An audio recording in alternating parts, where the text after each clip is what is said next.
অশান্ত মরুভূমির আকাশের নিচে যেখানে তারার চাদর বিছানো সেখানে সালমান বিন জাবের তার জরাজীর্ণ মাটির বাড়ির সামনে বসেছিলেন। তার চোখে বহু বছরের দুঃখ ও হতাশার ছাপ ছিল। বাতাস বালির রাস্তা কাঁপিয়ে এক ধরনের গোঙানির শব্দ সৃষ্টি করছিল, যেন তার নিঃসঙ্গতার বেদনাকে সহমর্মিতা জানাচ্ছিল। তার মনে পড়ছিল জারিয়ার কথা, তার স্ত্রী যে তাকে ছেড়ে চলে গিয়েছিল কয়েক সপ্তাহ আগে। তার কণ্ঠস্বর তখনও তার কানে বাজছিল, বলেছিল, আমি এমন গরিব মানুষকে চাই না যার কিছু নেই। আমি এর চেয়ে ভালো জীবন পাওয়ার যোগ্য, আর তোমার কাছে তো শুধু মিথ্যে স্বপ্নই আছে। তার কথাগুলো তরবারির মতো বুকে আঘাত করছিল, আর প্রত্যুত্তরে তিনি কেবল গভীর নীরবতা খুঁজে পেয়েছিলেন। সে চলে যাবার পর সালেম এটা হয়ে গিয়েছিল, স্ত্রী নেই, সন্তান নেই, এমনকি সান্তম্য দেওয়ার মতো কোনো প্রতিবেশীও নেই। যখন তিনি গভীর চিন্তায় ডুবেছিলেন, তখন অন্ধকারে একটি দুর্বল কণ্ঠস্বর শুনতে পেলেন, একটি করুণ মিউ শব্দ যা নিস্তব্ধতাকে ভেঙে দিচ্ছিল। তিনি মাথা তুললেন এবং শব্দ অনুসরণ করে দেখলেন যে একটি রোগা বিড়াল তার দরজার কাছে গুটিসুটি মেরে আছে। তার লোম ছিল নোংরা এবং চোখ জোড়া নীরব প্রত্যাশায় জ্বলছিল। সালমান ধীরে ধীরে তার দিকে এগিয়ে গেলেন। অন্যান্য বিড়ালের মতো এটি পালায়নি, বরং তার দিকে দীর্ঘক্ষণ তাকিয়ে রইল, যেন সে তাকে অনেক আগে থেকেই চেনে। সালমান দীর্ঘশ্বাস ফেলে তার ছেঁড়া পকেটে হাত দিলেন, কিন্তু পেলেন কেবল একটি শুকনো রুটির টুকরো, যা তিনি নিজেই রাতের খাবার হিসাবে খেতে চেয়েছিলেন। তিনি রুটিটির দিকে তাকালেন, তারপর বিড়ালটির দিকে, এবং রবে তার হৃদয় বিগলিত হল। তিনি মনে মনে ভাবলেন, আরেক রাত না হয় আমি না খেয়েই রইলাম, কিন্তু এ হয়তো কয়েকদিন ধরে খাবারের স্বাদ পায়নি। তিনি হাত বাড়িয়ে রুটির টুকরাটি তার সামনে রাখলেন। বিড়ালটি কয়েক মুহূর্ত তার দিকে তাকাল, তারপর হালকাভাবে এগিয়ে এলো এবং যেন ক্ষুধায় মরতে থাকা কোনো প্রাণী ঠিক সেইভাবে আগ্রহের সাথে খেল। সালমান তিক্ত হাসি ছাড়া আর কিছু করতে পারলেন না। তিনি বললেন, তুমি খাও, ক্ষুধা তো অনেক দিন ধরেই আমার বন্ধু। কিছুক্ষণের মধ্যেই বিড়ালটি তার পাশে এসে বসল এবং সান্ত্বনা দেওয়ার ভঙ্গিতে তার কোলে মাথা রাখল। প্রথমবারের মতো বেশ কয়েকদিনের মধ্যে তিনি বাতাসের শব্দ কিংবা জারিয়ার কথার প্রতিধ্বনি শুনতে পেলেন না। তার মনে হল না যে তিনি একা। হয়তো সালমান জানতেও পারেনি যে এই মুহূর্তটিই ছিল একটি গল্পের শুরু, যা চিরতরে তার ভাগ্য বদলে দেবে। পরের দিন মরুভূমির সূর্য যখন উদিত হল, সালমান তার বাড়ির সামনে লক্ষ্যহীনভাবে দিগন্তে তাকিয়ে বসেছিলেন। রাতের জাগরণে তার চোখ ভারী ছিল, তবুও সেই মুহূর্তটির প্রভাব তিনি অনুভব করছিলেন যখন তিনি ক্ষুধার্ত বিড়ালটিকে খাইয়েছিলেন। যখন তিনি তার পুরনো কাঠের দরজা খুললেন, তখন দেখলেন যে বিড়ালটি দরজার চৌকাঠে বসে আছে, উজ্জ্বল চোখে তার দিকে তাকিয়ে আছে, যেন বলছে, আমি যাইনি এবং যাবও না। সালমান ঝুঁকে ফিসফিস করে বললেন, তুমি কি আমার সঙ্গে থাকবে বলে এসেছ? আমার কাছে খাবার বা অর্থ কিছুই নেই, কিন্তু যদি তুমি বিশ্বস্ততা চাও তবে আমার হৃদয় অনেক বড়। তিনি বুঝতে পারলেন না কিভাবে বা কেন, কিন্তু এই বিড়ালটি তার একাকিত্বকে কম ভয়ঙ্কর করে তুলেছিল। তিনি তার সাথে কথা বলতে শুরু করলেন এবং তার সব গোপন কথা তাকে বলতে লাগলেন, যেন সে শুনছে এবং প্রতিটি কথা বুঝতে পারছে। প্রতিবার কথা বলার সময় বিড়ালটি তার মাথা তুলত এবং লেজ নাড়াত, আর তিনি অনুভব করতেন তাদের মধ্যে একটি রহস্যময় বন্ধন তৈরি হচ্ছে।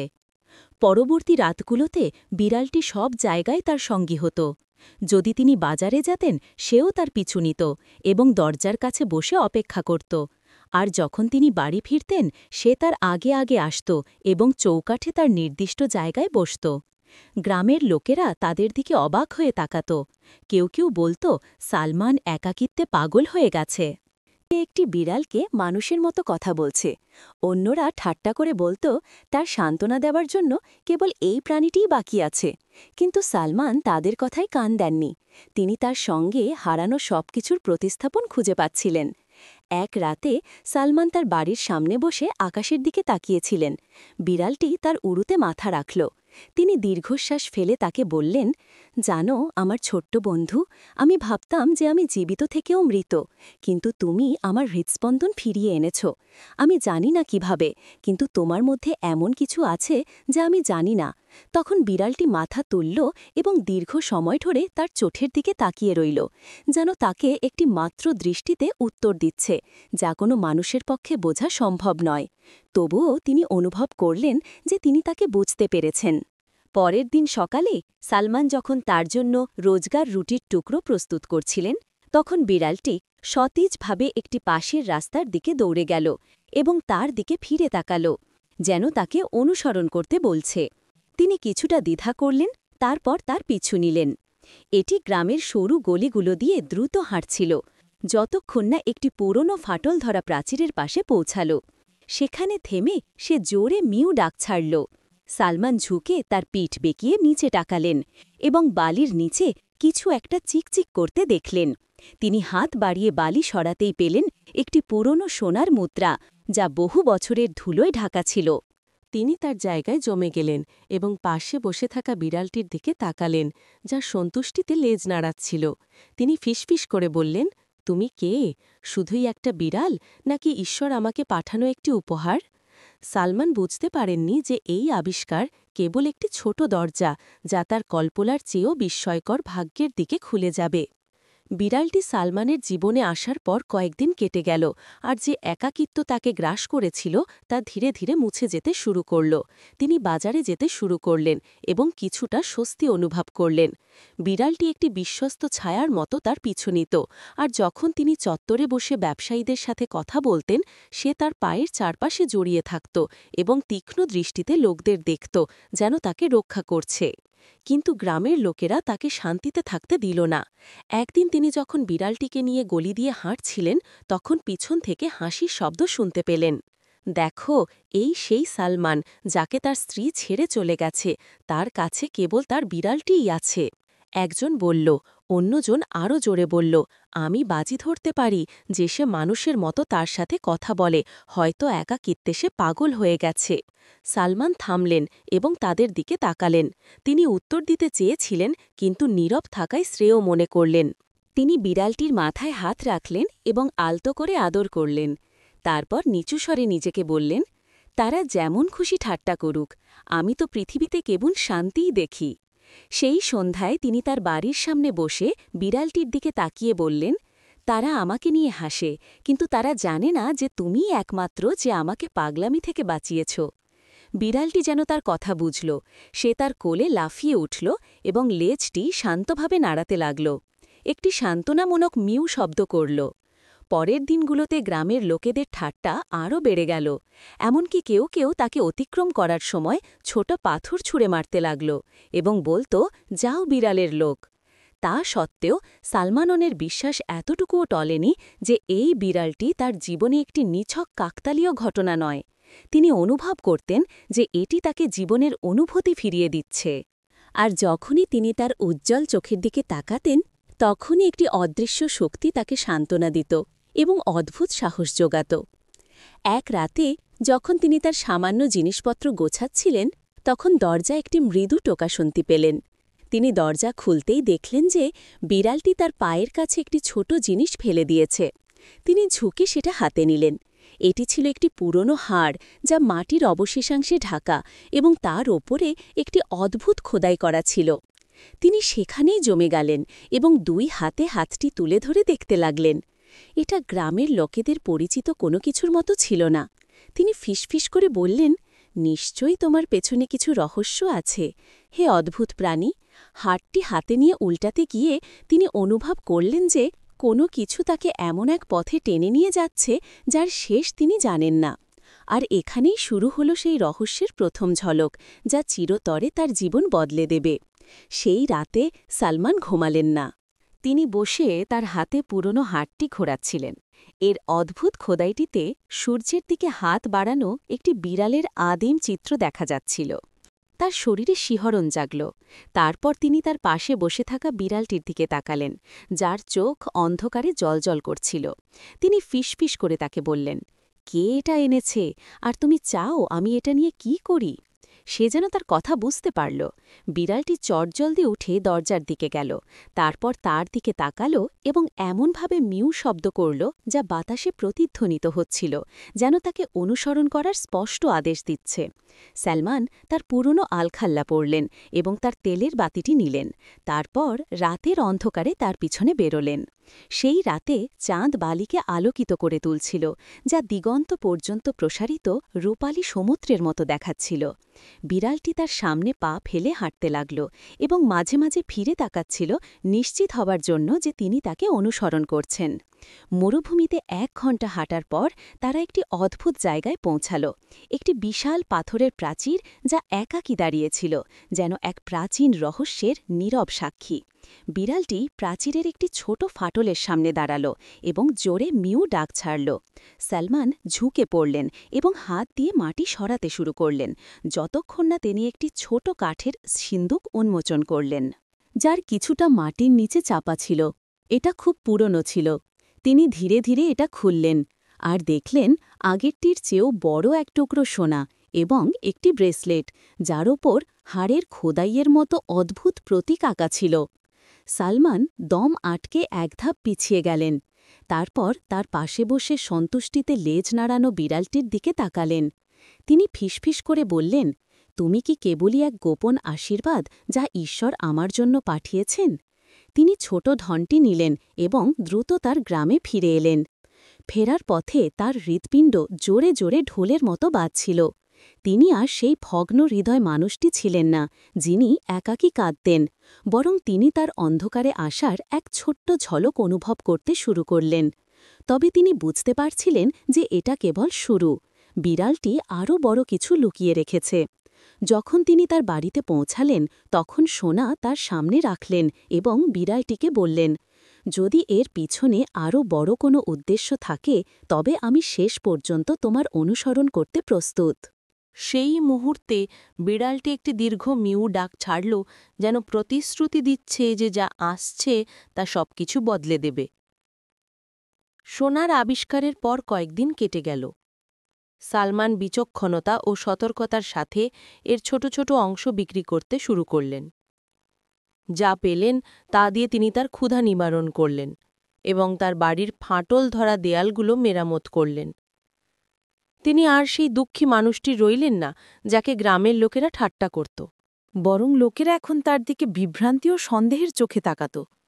একদিন যখন তিনি বাজার থেকে কিছু খেজুর কিনছিলেন, তখন তার কাছে এক বৃদ্ধ শেখ এলেন। তার লম্বা সাদা দাড়ি এবং উজ্জ্বল চোখ ছিল, যা যেন মনের কথা পড়তে পারত।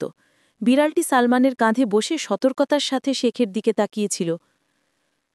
শেখ শান্ত স্বরে বললেন, অসাধারণ বিড়াল সালমান। সালমান সেখানে জমে গেলেন এবং অবাক হলেন যে শেখ তার নাম জানেন, যদিও তিনি তাকে আগে কখনো দেখেননি। তিনি সন্দেহভরে জিজ্ঞেস করলেন, আপনি এ সম্পর্কে কি জানেন? শেখের ঠোঁটে হাসি ফুটল। তিনি বললেন, আমরা যা চোখে দেখি তার সবটুকু বোঝার মতো নয়। এমন কিছু প্রাণী আছে যাদের কাজ হল ক্লান্ত পথচারীদের তাদের পথে পথ দেখানো। তোমার খুঁজে পাওয়া হাড় আর তার উপর খোদাই করা নকশার কথা মনে আছে? সালমানের চোখ বিস্ময়ে বড় হয়ে গেল। তিনি দ্বিধাগ্রস্ত কণ্ঠে উত্তর দিলেন, আপনি হাড়ের কথা কিভাবে জানলেন? শেখ হালকা হাসলেন এবং বললেন, কারণ আমি এটা আগে দেখেছি। আর যদি তুমি রহস্য জানতে চাও, তবে এই বিড়ালকে অনুসরণ করো এবং তুমি যা আবিষ্কার করবে তা প্রতিরোধ করার চেষ্টা করো না। সালমান তাকে আরও কিছু জিজ্ঞেস করার আগেই শেখ বাজারের ভিড়ের মধ্যে অদৃশ্য হয়ে গেলেন, যেন বাতাসে বিলীন হওয়া ছায়া। তিনি যেন কখনো ছিলেনই না। সালমান প্রশ্নের ভার নিয়ে তার বাড়িতে ফিরলেন। তিনি বিড়ালকে সামনে বসে তাকে বললেন, তুমি কে, আর এই কোন পথে তুমি আমাকে নিয়ে যাচ্ছ? এটা কি জীবিকা নাকি পরীক্ষা? বিড়ালটি উত্তর দিল, বরং শান্তভাবে লেজ নাড়াল। তারপর সে দরজার কাছে বসে অন্ধকারে তাকিয়ে রইল, যেন কিছুর জন্য অপেক্ষা করছে।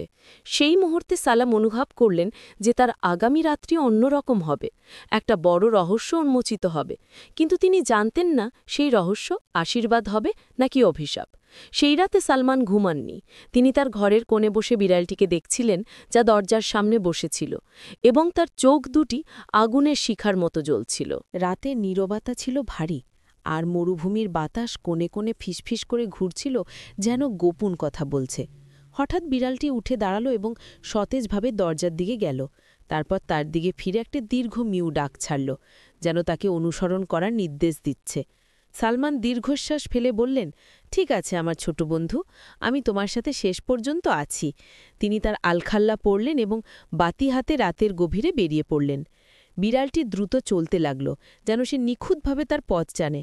সালমান তাকে অনুসরণ করলেন যতক্ষণ না তারা সেই পাথরের প্রাচীরের পিছনে একটি নির্জন মরুভূমিতে পৌঁছালেন। যেখানে তিনি প্রথম সোনা পেয়েছিলেন, সেখানে বিড়ালটি বালির একটি নির্দিষ্ট জায়গার সামনে দাঁড়াল এবং তার ছোট নখর দিয়ে আঁচড়াতে শুরু করল। সালমান ইতস্তত করলেন। তারপর তার পাশে হাঁটু গেড়ে বসলেন এবং হাত দিয়ে বালি সরাতে লাগলেন। অবশেষে একটি অদ্ভুত পাথরের ঢাকনা উন্মোচিত হল, যার ওপর হাড় ও ব্রেসলেটে দেখা নকশাগুলোর মতো খোদাই করা ছিল। যখন তিনি এটি দেখছিলেন, তখন পাথরের নিচ থেকে একটি ঠান্ডা বাতাস অনুভব করলেন তিনি। বিড়ালটির দিকে তাকালেন, যা বড় চোখে তার দিকে দেখছিল, যেন বলছে, এটা তোলো। সালমান তার সব শক্তি জড়ো করে পাথরটি সরালে তিনি এটা করতেই একটি সংকীর্ণ প্রবেশদ্বার উন্মোচিত হল, যা মাটির নিচে একটি পথের দিকে নিয়ে গেল। তার হৃৎপিণ্ড ঢোলের মতো বাজছিল। তিনি বিড়ালটির দিকে তাকালেন, যা কোনো দ্বিধা ছাড়াই তার আগে এগিয়ে গেল। সাহস সঞ্চয় করে তিনি তাকে অনুসরণ করলেন। পথটি ছিল অন্ধকার আর স্যাঁতস্যাঁতে, আর তার পায়ের শব্দের প্রতিধ্বনি দেয়ালে ফিরে আসছিল, যেন অতীতের ভুতুরে কণ্ঠস্বর।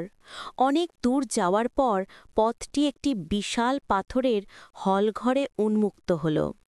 এর মাঝখানে ধুলো আর শুকনো ঘাসে ঢাকা পুরনো সিন্দুক ছিল। এগিয়ে গিয়ে একটি সিন্দুক খুললেন, আর যা দেখলেন তাতে বিস্মিত হলেন। অগণিত সোনা আর রত্ন। তিনি সেখানে জমে গেলেন, তার চোখ জ্বলজ্বল করছিল। তারপর তিনি ঝুঁকে বিড়ালটিকে তার বুকে জড়িয়ে ধরে বললেন, তুমি কোনো সাধারণ বিড়াল নও, তুমি আমার মতো মানুষের জন্য ঈশ্বর প্রেরিত এক আশীর্বাদ। কিন্তু যখন তিনি নিজেকে সামলাতে চেষ্টা করছিলেন, তখন হলঘরের দেয়াল থেকে একটি ক্ষীণ কণ্ঠস্বর শুনতে পেলেন। এটি একটি রহস্যময় শব্দ, যা প্রাচীন ফিসফিসানির মতো শোনাচ্ছিল। কণ্ঠস্বরটি বলছিল, যে সম্পদ খুঁজে পায় তার লোভ করা উচিত নয়, কারণ লোভ তার মালিককে ধ্বংস করে। সালমানের শিরায় রক্ত জমে গেল। তিনি আতঙ্কিত হয়ে চারপাশে তাকালেন, কিন্তু স্থিরভাবে তার দিকে তাকিয়ে থাকা বিড়ালটি ছাড়া আর কিছু দেখতে পেলেন না, যেন সে তাকে সতর্ক করছে। সালমান সোনা ও রত্নের মাঝে দাঁড়িয়ে রইলেন, তার হাত কাঁপছিল। সেই ফিসফিসানির প্রতিধ্বনি তার কানে বাজছিল, যেন সময়ের গভীর থেকে আসা এক প্রাচীন শব্দ। তিনি বিড়ালটির দিকে ফিরে কাঁপানো গলায় বললেন, কি হচ্ছে এটা? এটা কি সত্যি নাকি আমি স্বপ্ন দেখছি? হঠাৎ বিড়ালটি হলঘরের মাঝখানে গেল এবং সবচেয়ে বড় বড় সোনার সিন্দুকটির সামনে বসল। এটি অসাধারণ গভীর দৃষ্টিতে সিন্দুকটির দিকে তাকাল।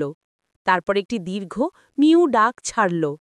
হঠাৎ দেয়াল কেঁপে উঠল এবং পাথরের মধ্যে একটি গোপন ফাটল খুলে গেল। সালমান সাবধানে এগিয়ে গেলেন এবং দেখলেন যে সেখানে একটি পুরনো স্ক্রোল রয়েছে, যা এক প্রাচীন দরিদ্র মানুষের গল্প বলছে, এবং একটি বিড়াল তাকে লুকানো সম্পদের পথ দেখিয়েছিল।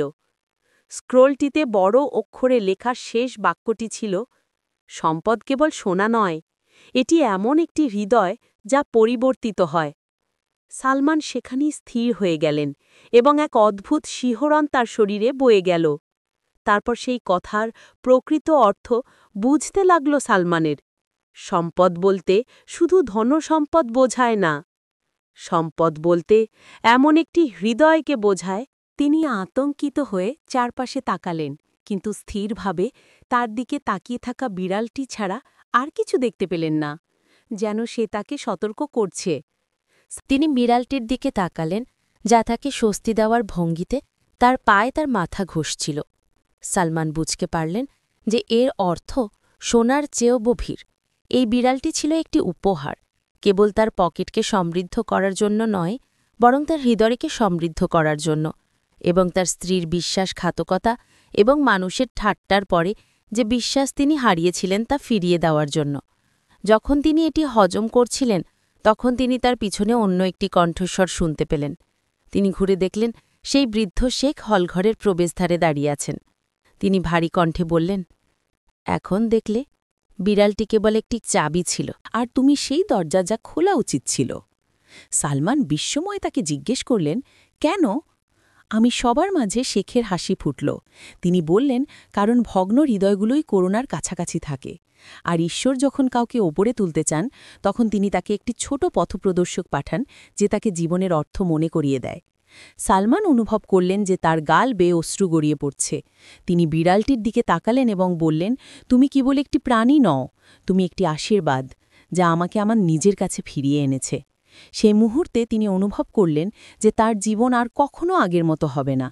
সালমান সেই পথ থেকে ফিরে এলেন। তার হৃৎপিণ্ড জোরে জোরে ধড়ফড় করছিল। তার ঝুলিতে কিছু সোনা ছিল, কিন্তু তার সাথে ছিল আরও বড় কিছু, একটি নতুন বিশ্বাস এবং এমন এক শক্তি যা তিনি বহু বছর ধরে নিজের মধ্যে অনুভব করেননি।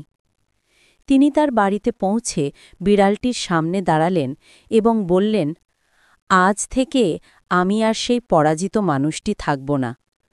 বিড়ালটি একটি হালকা মিউ শব্দ করল, যেন একটি পবিত্র প্রতিশ্রুতির প্রতিধ্বনি। পরবর্তী দিনগুলোতে সালমান বিচক্ষণতার সাথে তার প্রাপ্ত সম্পদ ব্যবহার করতে শুরু করলেন।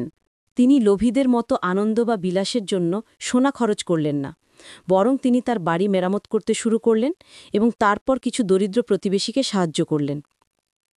তার প্রতিটি পদক্ষেপে তিনি বিড়ালটির চোখে সন্তুষ্টি ও অনুমোদনের দৃষ্টি দেখতে পেতেন, যেন সে দেখছে যে তিনি সঠিক পথে আছেন কিনা।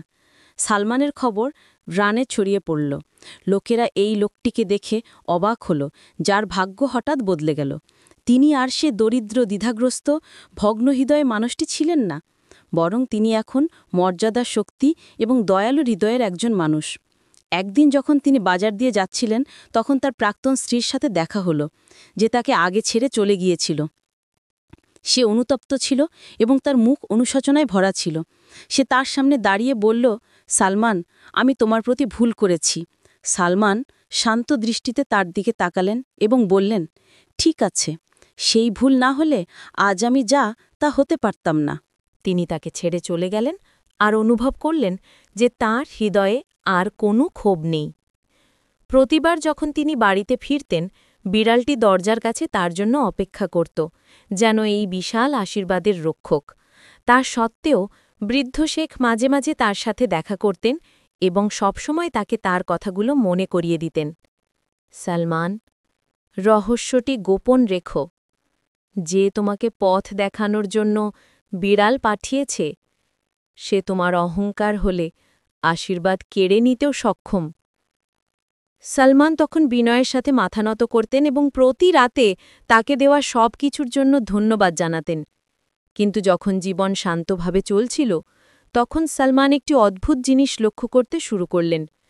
বিড়ালটি কখনো কখনো দরজার সামনে বসে দীর্ঘ সময় ধরে মরুভূমির দিকে তাকিয়ে থাকত, যেন অন্য একটি দিন এবং একটি কঠিন যাত্রার জন্য অপেক্ষা করছে। এরপরে কয়েকদিন কেটে গেল, আর সালমানের জীবন দিন দিন পরিবর্তিত হতে থাকল। তার মুখ উজ্জ্বল হয়ে উঠল, যেন তার দুঃখগুলো করুণার জল দিয়ে ধুয়ে গেছে। গ্রাম আর তাকে পরাজিত দরিদ্র হিসাবে দেখত না, বরং এমন একজন মানুষ হিসাবে দেখত যে এক মহান ভাগ্যের দ্বারপ্রান্তে দাঁড়িয়েছে। কিন্তু বিড়ালটি আর আগের মতো আচরণ করছিল না। এক চাঁদনি রাতে সালমান যখন তার বাড়ির সামনে বসেছিলেন, তখন বিড়ালটি এসে তার সামনে দাঁড়াল এবং এমন এক অদ্ভুত মিউ শব্দ করল, যা তিনি আগে কখনো শুনেননি। তারপর সে মরুভূমির দিকে হাঁটতে শুরু করল এবং মাঝে মাঝে ঘিরে তার দিকে তাকাচ্ছিল, যেন তাকে অন্য একটি যাত্রার জন্য ডাকছে। সালমান কিছুটা দ্বিধা করলেন, কিন্তু তার ষষ্ঠ ইন্দ্রিয় ছিল আরও শক্তিশালী। তিনি তার বাতি নিলেন এবং তার পিছু নিলেন। এবার বাতাস জোরে বইছিল এবং তার কানে ফিসফিসানির মতো শব্দ করছিল। মনে হচ্ছিল পুরো মরুভূমি ডাকছে। তিনি হাঁটতে লাগলেন যতক্ষণ না এমন একটি জায়গায় পৌঁছালেন যা তিনি আগে কখনো দেখেননি। সেখানে একটি বিশাল শিলা ছিল, যার উপর এমন প্রাচীন খোদাই করা ছিল যা কল্পনা করাও কঠিন। এর চূড়ায় একটি মুকুট পরা বিড়ালের প্রতীক ছিল, যেন সে সময়ের অধিপতি। বিড়ালটি শিলাটির সামনে দাঁড়াল এবং দীর্ঘ সময় ধরে তার দিকে তাকাল। তারপর সে বসল এবং অন্য একটি শব্দ করল, যা একটি আহ্বানের মতো ছিল। হঠাৎ বৃদ্ধ শেখ ছায়া থেকে আবির্ভূত হলেন, যেন বাতাসের পেট থেকে বেরিয়ে এসেছেন। তিনি গম্ভীর কণ্ঠে বললেন, হে সালমান, এটাই চূড়ান্ত পরীক্ষা। এখানে সেই সত্য প্রকাশিত হবে যা প্রমাণ করবে তুমি এই আশীর্বাদের যোগ্য মানুষ, নাকি তোমার পূর্বসূরিদের মতো তোমার স্মৃতিও মুছে যাবে। সালমান এগিয়ে গিয়ে উদ্বেগ ভরা কণ্ঠে তাকে জিজ্ঞেস করলেন, আপনি কোন আশীর্বাদের কথা বলছেন? সোনা নাকি এই বিড়াল যা আমাকে পথ দেখিয়েছে? শেখ হাসলেন এবং বললেন, না সালমান, আশীর্বাদ হল এই উপলব্ধি যে সম্পদ তোমার হাতে থাকা জিনিসে নেই, বরং যা তোমার হৃদয়কে সংশোধন করে। বিড়ালটি কেবল সোনার পথপ্রদর্শক ছিল না, বরং তোমার আত্মার পথপ্রদর্শক ছিল, যা তুমি প্রায় হারাতে বসেছিলে। সালমান নীরব হয়ে গেলেন। তার হৃৎপিণ্ড ধড়ফড় করছিল। তারপর তিনি বিড়ালটির দিকে তাকালেন, যা মানুষের চোখের মতো দৃষ্টিতে তার দিকে দেখছিল। সেই মুহূর্তে তিনি অনুভব করলেন যে সে কেবল একটি সাধারণ প্রাণী ছিল না। হঠাৎ এক প্রবল বাতাস বইতে শুরু করল, যা তাদের চারপাশে বালি ঘুরিয়ে দিল। বিড়ালটি জোরে মিউ ডাক ছাড়ল, আর পাথরের মধ্যে একটি গোপন ফাটন খুলে গেল, যেন আরও বড় এক রহস্যের দিকে নিয়ে যাওয়া অন্য একটি দরজা। শেখ তার দিকে তাকিয়ে বললেন, ভিতরে প্রবেশ করো সালমান, সেখানেই তোমার নিয়তি সম্পূর্ণ হবে। সালমান ভয় আর বিশ্বাস উভয় নিয়ে এগিয়ে গেলেন। বিড়ালটি তার আগে হাঁটছিল, যেমনটা সে প্রথমবার করেছিল, কিন্তু তার দৃষ্টিতে ভিন্ন কিছু ছিল, বিদায়ের মতো কিছু একটা। সালমান সেই পাথরের ফাটলে প্রবেশ করলেন এবং হাত দিয়ে দেয়াল অনুভব করলেন। বিড়ালটি শান্ত গাম্ভীর্যের সাথে তার আগে হাঁটছিল। পথটি ছিল লম্বা এবং অন্ধকার, কিন্তু এর শেষে একটি নরম আলো জ্বলতে শুরু করল, যা পৃথিবীর গভীর থেকে জন্ম নিচ্ছিল। যখন তিনি পথের শেষে পৌঁছালেন, তখন তার সামনে এমন এক আশ্চর্যজনক জায়গা খুলে গেল, যা কোনো মানুষের চোখ আগে দেখেনি। একটি গোপন উপত্যকা, যা উঁচু পাথরের দেয়াল দিয়ে ঘেরা। তার মেঝেতে সবুজ গাছপালা ছায়া দিচ্ছিল এবং এর মাঝখানে একটি নির্মল নদী প্রবাহিত হচ্ছিল। নদীর তীরে ছিল অগণিত সোনা আর রত্নের স্তূপ। সালমান হতবাক হয়ে দাঁড়িয়ে ফিসফিস করে বললেন, হে ঈশ্বর, এসব কি আমার জন্য? কিন্তু শেখের কণ্ঠস্বর তার পিছন থেকে ভারী এবং গম্ভীরভাবে এলো, না সালমান, এটা সেই মানুষের জন্য যে জানে যে মূল্য সোনাতে নয়, বরং একটি পবিত্র হৃদয় এবং উদার হাতে। সালমান বিড়ালটির দিকে তাকালেন, যা কাছাকাছি একটি পাথরের ওপর বসেছিল, আর তার চোখ এমনভাবে জ্বলছিল যেন তাকে বিদায় জানাচ্ছে। তিনি তার দিকে এগিয়ে গেলেন এবং ঝুঁকে তাকে তার বুকে জড়িয়ে ধরলেন, কিন্তু শেখ এগিয়ে এসে তার কাঁধে হাত রাখলেন এবং বললেন, বিদায়ের সময় হয়েছে সালমান। সালমান কেঁপে উঠলেন এবং অশ্রুসিক্ত চোখে শেখের দিকে তাকালেন। কিভাবে আমি তাকে বিদায় জানাব? সে আমার পথের আলো ছিল এবং আমার উত্থানের কারণ।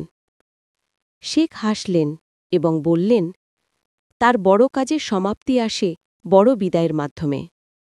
সে তোমার কাছে প্রেরিত হয়েছিল যাতে সে তোমাকে তোমার নিজের কাছে ফিরিয়ে নিয়ে যেতে পারে। এখন তার সময় এসেছে অন্য একজন মানুষের কাছে যাওয়ার, যার তার পথ নির্দেশের প্রয়োজন, যেমনটা তোমার ছিল। সালমান ঝুঁকে বিড়ালটির মাথায় চুম্বন করলেন। তিনি অশ্রুভরা কণ্ঠে বললেন, তোমাকে ধন্যবাদ আমার ছোট বন্ধু। তুমি কেবল একটি বিড়াল নও, তুমি করুণার নিদর্শন। এক আশ্চর্য মুহূর্তে বিড়ালটি একটি দীর্ঘ মিউ ডাক ছাড়ল। তারপর তার শরীর একটি নরম আলোয় জ্বলে উঠল এবং সে অদৃশ্য হয়ে গেল, যেন আলোর একটি কণা আকাশে ফিরে গেল। সালমান সেখানেই দাঁড়িয়ে রইলেন, তার চোখ জলে ভরা, কিন্তু তার হৃদয় ছিল শান্ত। এরপরে সালমান একজন নতুন মানুষ হয়ে তার গ্রামে ফিরে এলেন। তিনি দরিদ্রদের দান করতে এবং অভাবীদের সাহায্য করতে শুরু করলেন। যখনই তিনি মরুভূমির দিকে তাকাতেন, তখনই সেই বিড়ালটির কথা মনে পড়ত, যা তার জীবন চিরতরে বদলে দিয়েছিল। আর যখনই কেউ তাকে তার সম্পদ ও শক্তির রহস্য সম্পর্কে জিজ্ঞেস করত, তিনি সব সময় বলতেন, রহস্য শোনাতে নেই, বরং একটি ক্ষুধার্ত বিড়ালের যা আমাকে শিখিয়েছিল যে দুর্বলদের যত্ন নেয়, ঈশ্বরও তার যত্ন নেন। এভাবেই সালমান গ্রামে একটি কিংবদন্তি হয়ে উঠলেন, একজন মানুষ যিনি দরিদ্র ও দুঃখী ছিলেন, কিন্তু একটি ক্ষুধার্ত বিড়াল তাকে জীবনে ফিরিয়ে এনেছিল এবং তাকে এমন একজন মানুষে পরিণত করেছিল যে পৃথিবীর অন্ধকারে আলোর মতো ছিল। এখানেই আমাদের আজকের গল্প শেষ হল। যদি আপনি এই গল্পটি উপভোগ করে থাকেন এবং এটি থেকে উপকৃত হয়ে থাকেন, তবে অনুগ্রহ করে এই ভিডিওতে একটি লাইক ও আমাদের ইসলামিক বাংলা চ্যানেলটিকে সাবস্ক্রাইব করে সমর্থন করতে ভুলবেন না, যাতে আপনি আরও অর্থপূর্ণ এবং উপভোগ্য গল্প পেতে পারেন।